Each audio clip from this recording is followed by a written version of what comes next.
From KGW News, this is Straight Talk with Laurel Porter. Hello and welcome to Straight Talk. I'm Laurel Porter. In this episode of Straight Talk, a conversation with Multnomah County's new district attorney, Mike Schmidt. He won in a landslide election last May. 77% of voters chose the criminal justice reform candidate, Mike Schmidt, over an experienced federal prosecutor to be the new Multnomah County DA. He thought he wouldn't take office until January, but then the DA at the time, Rod Underhill, decided to retire in August, putting Schmidt in office months early and during the heat of the racial justice protests. He was suddenly on the hot seat. Schmidt's decision not to prosecute a majority of the protest-related arrests drew fire from those who felt he was emboldening troublemakers and sending a message they wouldn't be held accountable.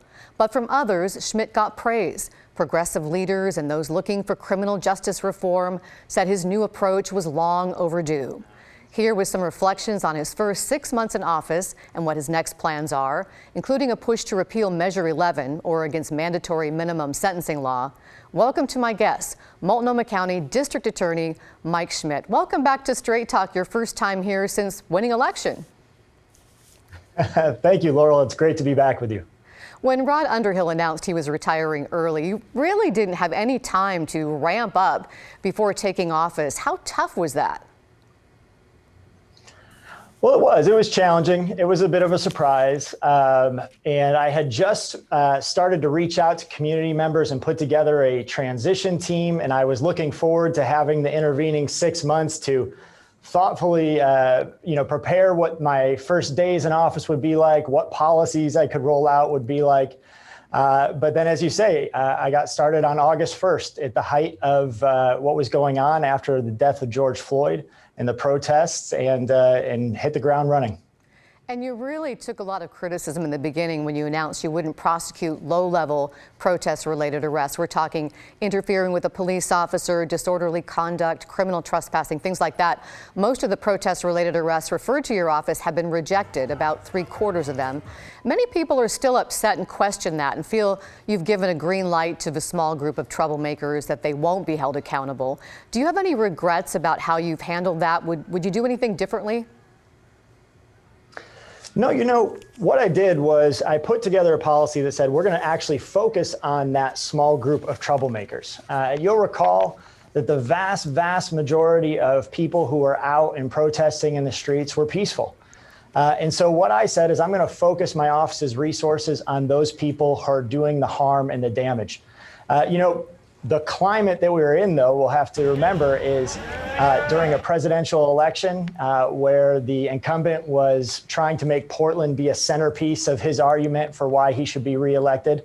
And so I think there was a lot of confusion and misunderstandings of the policy. But when I actually speak to people and speak to community members, and I've had multiple community members like Businesses for Better Portland and the Multnomah County Dems and others come out and say, this is exactly the right policy. And that's because when I sit down and talk with folks and I say, listen, this is what I'm going to focus on. If you're smashing windows, if you're lighting things on fire, that's where we want to put our resources. That makes everybody less safe, including protesters and police officers. Where we're not going to put our resources in the middle of a pandemic when our justice system is already stressed is on people who are just present and want their voice to be heard. And maybe they weren't leaving fast enough when they were told to leave, but we're talking about focusing on the people who are actually doing the harm. That's public safety. So I think the messaging was at a challenging moment at a lot of different levels, but the policy was right. And I still stand by that. And I think in the end, we have done exactly that, focused our resources, and we've made some gains. Well, let me let you talk to some of those folks who are still critical. A local small businessman, someone who's active in the community, told me not long ago he voted for you, but now regrets it and said he wishes he could take his vote back. What do you want to say to those people who are disappointed you haven't been more aggressive in your approach, who feel if you had been, we wouldn't have seen the months of nightly damage and confrontations with police that have many businesses in Portland still boarded up? I'm talking about people who were there but maybe showed up with helmets and shields and weapons, but maybe didn't get caught on video lighting a fire. Yeah, so I think to remember again, where I took over on August 1st, we were about 70 days, 60, 70 days into the nightly protests. So the approach we were taking had already failed. It was already not working. On day one, I had 550 arrests ready for me to make a decision on what I was going to do. So that approach wasn't working. So what I said was, I need to focus our resources. And usually, like I say, when I have that conversation with people, they understand that we need to look at the people who are actually doing the harm and the damage. I can't prosecute cases where we don't have a suspect, an arrest, and evidence. That's just the way the criminal justice system works. So when we make those cases and working with our law enforcement partners, we have made many of them, we're prosecuting them. We're holding people accountable. Well, protests have died down now, but we could see more civil unrest. How much of a role do you think you and your office play in helping to bring back confidence to downtown, that the plywood can come down on businesses, the fence around the federal courthouse can come down, and that those who do cause the damage will be held accountable? Do you think you play a role in that? Yeah, absolutely. I think that, our office, and this is what we've been doing, we need to make cases and hold people responsible and accountable when they do those things, when they're causing that damage. We need to get victims restitution so that as they're putting their businesses back together, they have the resources that they need to compensate them for the harm. So my office absolutely has a role to play. And we work with law enforcement. We work closely with PPB and the sheriff's office. And we're working together to focus on exactly those kinds of cases. And that's what we've been doing. And we've been successful at making those cases. And when you were last here, you pledged transparency, and you now have a dashboard on your website that shows information about the number of arrests referred to your office and the ones rejected, ones where charges were filed. What do you want people to know about this dashboard? Well, you're exactly right, Laurel. When I ran, it was on transparency. That the people of this community deserve to know what's going on in the district attorney's office and writ large in our criminal justice system.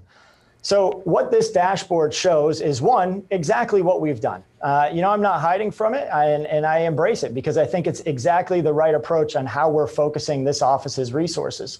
So when you look at the dashboard and you look at the crimes where we're talking about arson, there's fire, or if you're talking about criminal mischief, damage, you can look at this and see that those are exactly the types of cases we're prosecuting.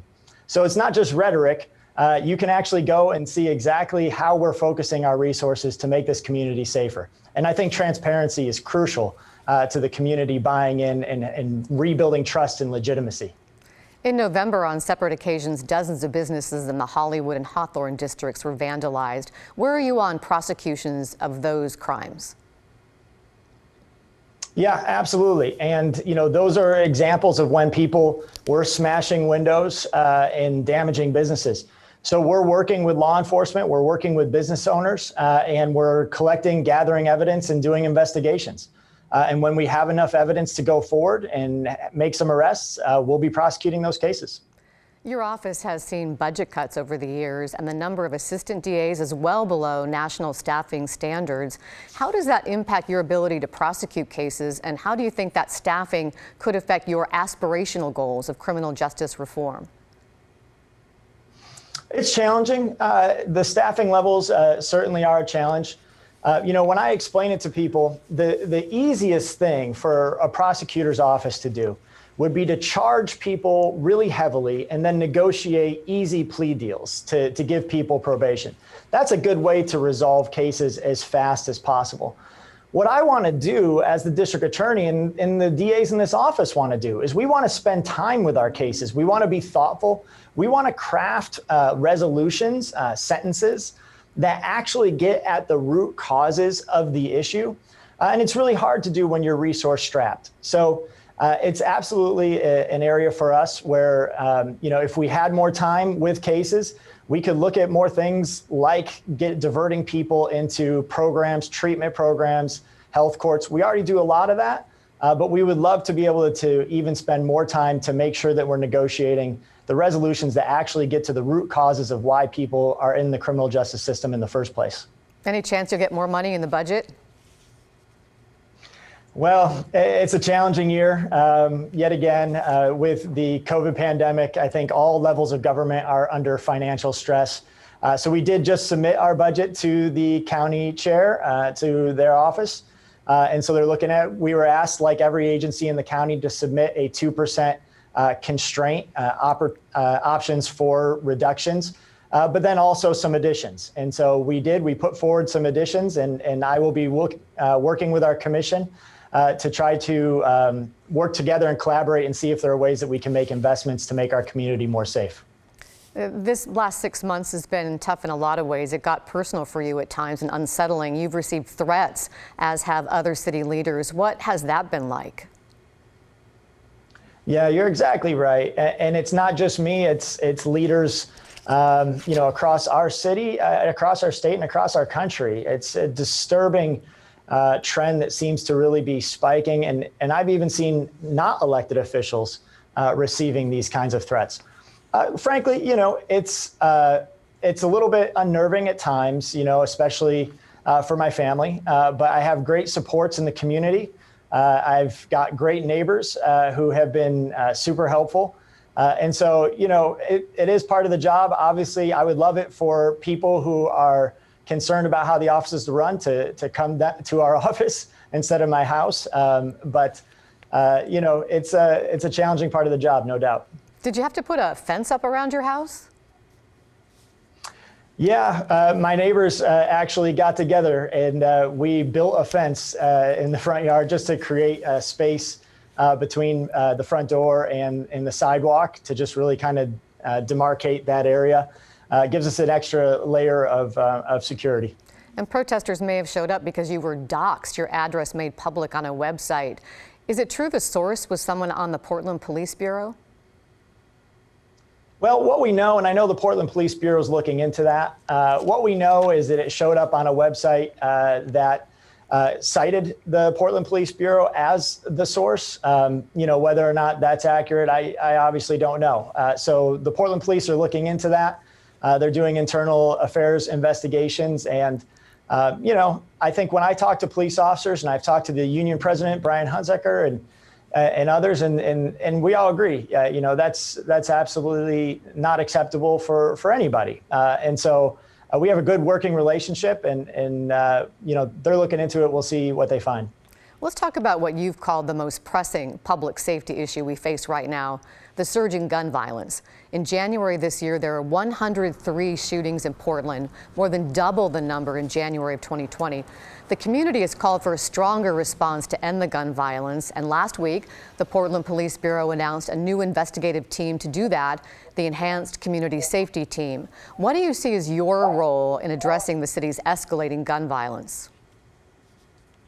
We've been looking and working closely with the Portland Police, with the Sheriff's Office, Gresham Police Department, our federal partners, the ATF, FBI. It really is an all hands on deck moment. And my role specifically in this office is on the investigation side, but then of course the prosecution side, putting together cases.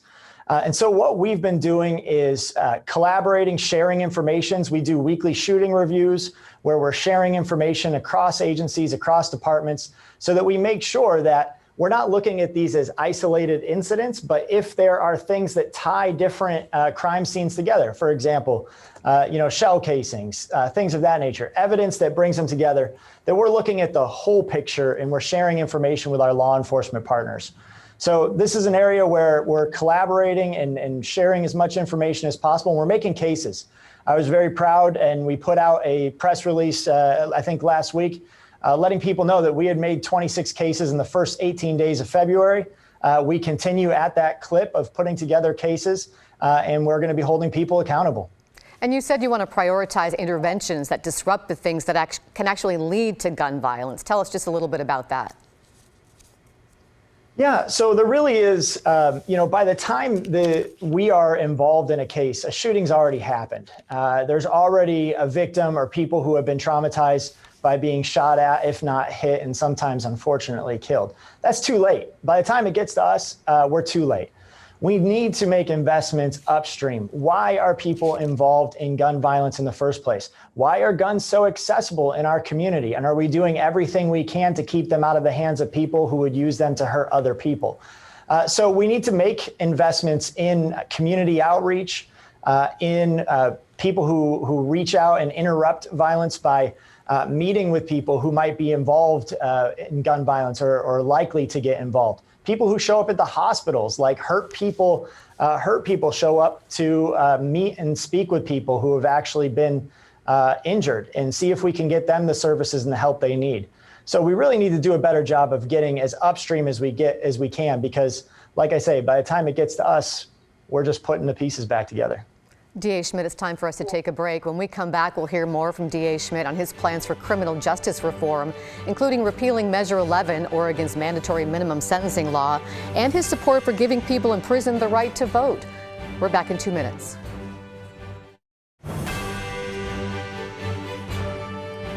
Welcome back to Straight Talk. I'm Laurel Porter. We're talking with Multnomah County's new district attorney, Mike Schmidt. He ran on a platform of criminal justice reform, and in this segment, we find out more about his plans.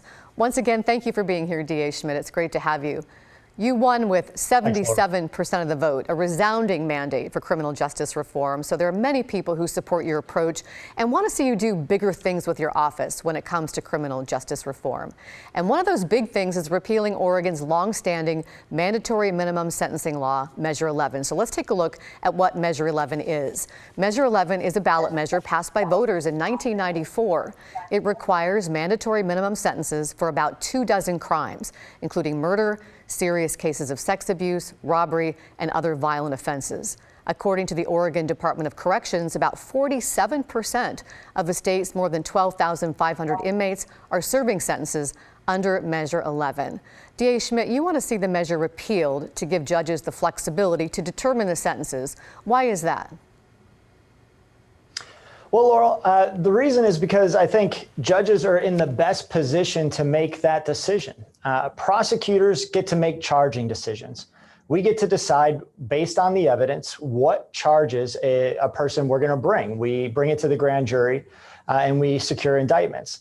When it's Measure 11 charges, we're also not only choosing the charge, but we're essentially choosing what the sentence is that the person faces.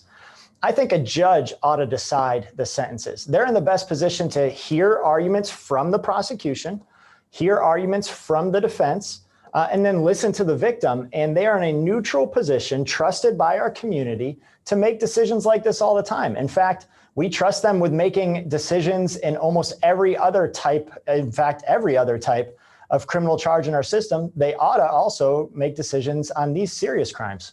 And here you and the more progressive DAs from Wasco and Deschutes counties part ways with the Oregon District Attorneys Association on this issue. They're pressuring lawmakers to preserve Measure 11. How do you respond to those who say Measure 11 ensures justice for victims and ensures offenders will be held accountable? Well, I think that we can do both of those things even when the judges decide. There's nothing magic about a prosecutor being the ones who get to decide the sentence and ensuring justice for victims and that people are held accountable. Like I say, judges do that all the time in other crimes. So what I would say is let the judge listen to the evidence, hear from all sides, including the victim, and then they will pronounce a sentence in court based on the totality of all of that information. That gives us the best chance to have everything be considered, and I would say a just outcome for everybody. A lot of people are talking about this. You're also supporting a bill, Senate Bill 571, before the Oregon legislature right now to give convicted felons, people behind bars, the right to vote while they're in prison. As it is now, they have to wait until after they finish their sentence. Why do you think they should be able to vote when they're behind bars? Well, to me, this is a no-brainer. First of all, you look at the research. When we send somebody to prison, it should be because we think they can't safely be in our community and that there's a punishment warranted and that hopefully they will rehabilitate. So when you look at whether or not people should have a right to vote, all the evidence in the research says that voting is a pro-social activity. It would enable people who are otherwise spending their time locked up to learn more about civics, learn more about our government, exercise that right. Those are all things that we always say when you come back out, we hope that you can get a job and we hope that you re-enter society and you're successful. Why not introduce civics lessons into at a time when people are working on rehabilitation? It just makes sense. And there was actually a study out of Florida that says people who have the right to vote and exercise that vote are less likely to commit future crimes. So I think really the question is, why wouldn't we do this? Well, what do you say to people who commit crimes and end up in prison give up that right? And former Clatsop County prosecutor Josh Marquis says they shouldn't be able to vote on things like Measure 11 or the death penalty. Well, when we sentence people into a courtroom after a crime, what you'll hear a judge talk about is how much time they're going to spend in prison. I've never heard anybody talk about, and you're going to lose your right to vote. It's not a deterrent to future crime, and it's not really even the punishment. The punishment is your loss of freedom. So why are we doing this collateral consequence? And really, when you look at the roots of why this became a law in many places across our country, and Oregon is no exception, there are very racist, concerning roots around Jim Crow and other laws that prevent people from voting, specifically Black people from voting. So I think there are concerning racist roots to this law, and there's just no public safety reason to prevent it. We're not going to be at any more risk because people vote. And who knows, when they come out, maybe they'll run for office, maybe they'll participate in our society. And isn't that what we want? Well, you also have plans for a larger conviction integrity unit focused on those who've been wrongfully convicted or maybe sentenced too harshly.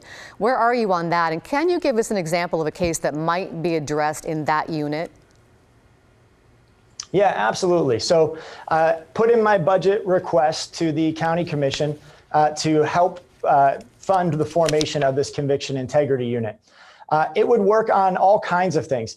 Typically, too often, I'd say prosecutors' offices, we look at the front end, right? We read the police reports, we make charging decisions, and then we take them to sentencing. And for the most part, we're pretty much done with the case. I think we need to go past that. I think we need to look more holistically at our system.